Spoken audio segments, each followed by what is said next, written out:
In this video we will show how to install the mobile app for the association members, and how to add a community. First, download the Q-Tip app from the Android or Apple App Store. Launch the app and you will be greeted with the login screen.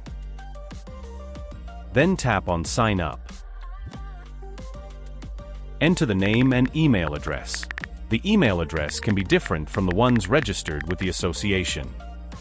Then a security PIN will be sent to your mailbox for verification.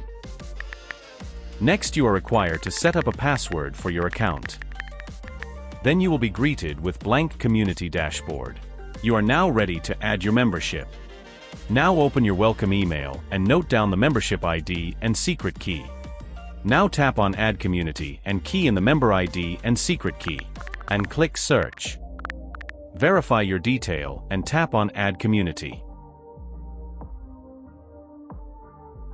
Congratulations! You have successfully added a new community. In the next video we will show you how to make online payments.